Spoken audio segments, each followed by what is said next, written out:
हम लोगों ने एक्सरसाइज 10.2 सर्कल्स की कर ली थी। 2 क्वेश्चंस थे उसमें, मैंने एक्सप्लेन किए थे अच्छे से। ठीक है, अगर कोई भी डाउट है आप मुझसे पूछ सकते हैं कमेंट सेक्शन में।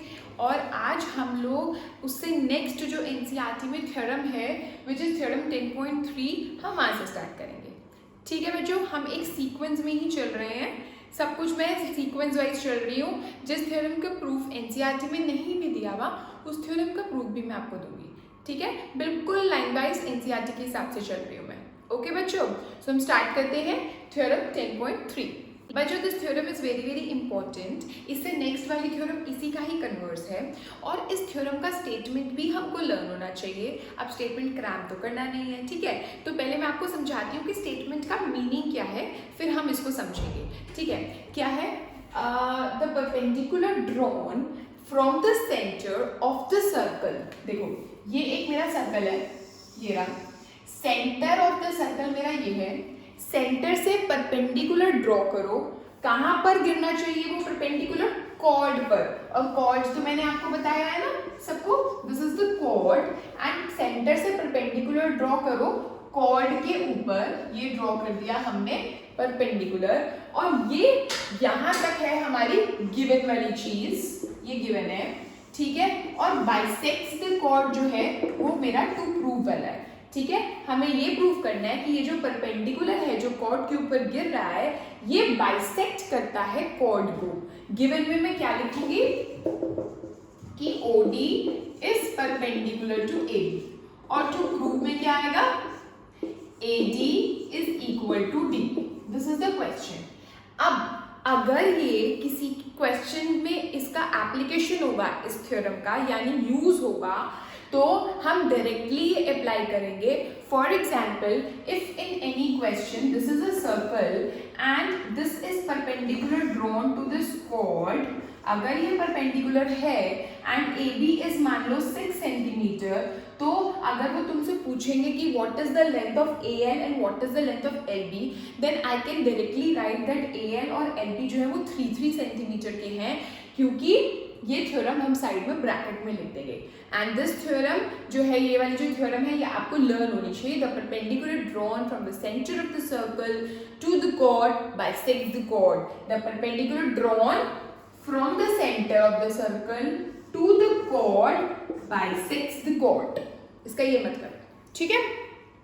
तो प्रूव करना तो बहुत ही आसान है, लेकिन इसका यूज भी हमें एक्सरसाइज में आएगा, क्वेश्चंस में आएगा। क्या करेंगे हम? कंस्ट्रक्शन करेंगे, ज्वाइन OA एंड OB, ये हमने ज्वाइन कर दी। एंड प्रूफ में हम लिखेंगे in triangle OAD and triangle OBD। ये वाला ट्रायंगल लिया एंड ये वाला ट्रायंगल लिया, ठीक है। इस वाले ट्रायंगल में अगर मैं देखूं तो OA OB के इक्वल है। क्यों इक्वल है? क्योंकि दोनों ही रेडियस हैं सेम सर्कल के, है ना। तो रेडियाई, मैंने बोला था radii is the plural form of the radius, radii of same circle. Okay, OD OD common हो गया, okay. And also angle 1 is equal to angle 2. Why? Because they both are of 90 degree each. हमें क्योंकि given है कि perpendicular draw कर रहे हैं हम, ठीक है, सेंटर से कॉर्ड के ऊपर, ठीक है। तो बाय कौन सी कॉन्ग्रुएंसी लगी? देखो, राइट एंगल, हाइपोटेन्यूज और एक साइड, ठीक है। तो by RHS congruency triangle OAD is congruent to triangle OBD. Okay, तो हमें क्या प्रूव करना था? बाइसेक्ट्स द कॉर्ड, यानी कॉर्ड को 2 इक्वल पार्ट्स में डिवाइड करता है। तो therefore AD is equals to DB by CP CD.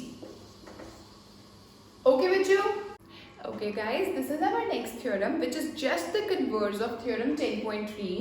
ठीक है, पहले वाली थ्योरम हमें ये बताती थी कि अगर हम किसी सर्कल में कॉर्ड के ऊपर सेंटर से कोई परपेंडिकुलर ड्रॉ करते हैं तो वो कॉर्ड को 2 इक्वल पार्ट्स में डिवाइड करता है, ठीक है। अब ये इसका कन्वर्स है।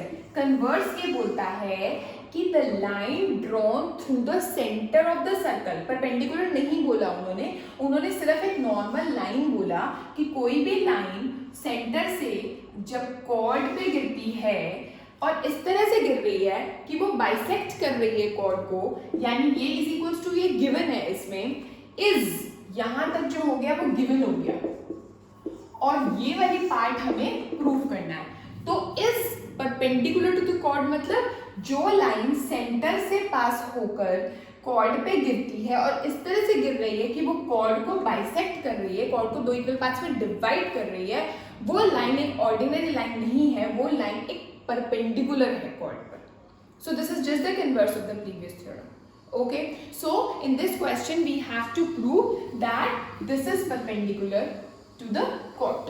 Okay, so the figure is same as we did in last theorem. This is the circle और हमारा ये सेंटर है और ये हमारा chord है और ये हमारी एक लाइन है and I am not saying that this is a perpendicular, ये हमें गिवन में नहीं है, हमें गिवन में जो है वो है AD is equal to DB, जो गिवन में है वो है AD is equals to DB, ठीक है। और टू प्रूव में है कि ये लाइन ऑर्डिनरी लाइन ना होकर बल्कि एक परपेंडिकुलर है कॉर्ड के ऊपर। So this is the question. Okay, अब कंस्ट्रक्शन फिर से वही होगी जो कि हमने लास्ट थ्योरम में करी, join OA and OB. Okay, this is join OA and OB. Again, proof में फिर से वही परपेंडिकुलर कॉन्ग्रुएंसी वाली चीज, AOD और BOD में अगर मैं कॉन्ग्रुएंसी प्रूव करूं रीजंस डिफरेंट हो जाएंगे। देखो OA is equals to OB तो सेम रहेगा क्योंकि radius of the same circle, radii of same circle, ठीक है। अच्छा, OD is equals to OD common, वो भी सेम हो गया। लेकिन पिछली वाली थ्योरम में हमने लिखा था एंगल 1 एंगल 2 के इक्वल है 90 डिग्री, बट यहाँ नहीं दिया हुआ, यहाँ क्या दिया हुआ है कि वो बाइसेक्ट कर रहा है कॉर्ड को, that means AD is equals to DB given, ठीक है, ये गिवन है ना, बाइसेक्ट अ कॉर्ड, ये गिवन हो गया। तो हमारा तीनों ही साइड है, तो by SSS triangle OAD is congruent to triangle OBD. Okay, जब ये triangles congruent हो गए तो I can easily write angle 1 is equal to angle 2 by CPCT, but मेरा मोटिव सॉल्व नहीं होता है बच्चों, क्योंकि हमें तो 1 और 2 को 90 डिग्री लाना है और यहाँ पर तो 1 और 2 सिर्फ इक्वल प्रूव हुए हैं, है ना।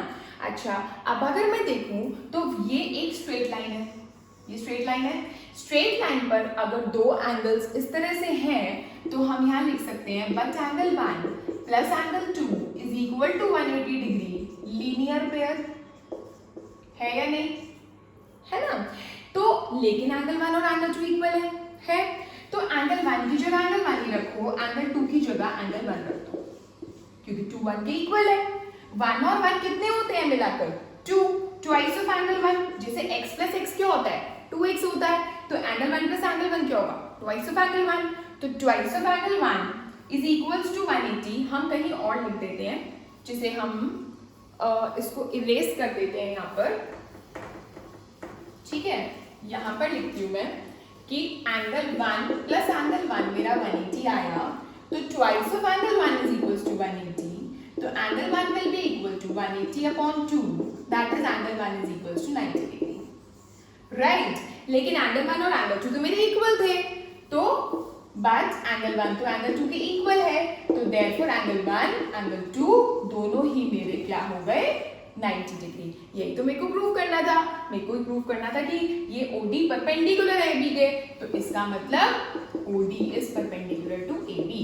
दैट मीन्स हमने इन दो थ्योरम से ये सीखा कि अगर तो ये परपेंडिकुलर है, सेंटर ऑफ द सर्कल से कोई भी परपेंडिकुलर अगर कॉर्ड के ऊपर गिरता है तो वो बाइसेक्ट करता है कॉर्ड को, यानी AD is equals to DB। और अगर ये दिया हुआ है कि कोई भी लाइन सेंटर से पास होकर कॉर्ड पर गिर रही है और इस तरह से गिर रही है कि वो कॉर्ड को बाइसेक्ट कर रही है, तो उल्टा, तो वो परपेंडिकुलर है, कोई नॉर्मल लाइन सेगमेंट नहीं है, ठीक है। ये दो स्टेटमेंट्स आपको लर्न होने चाहिए क्योंकि इन दोनों स्टेटमेंट्स का यूज हमारे क्वेश्चंस में आएगा। ओके, सो आगे हम अपनी नेक्स्ट वीडियो में करते हैं, ठीक है। Till then keep revising and see you, bye bye.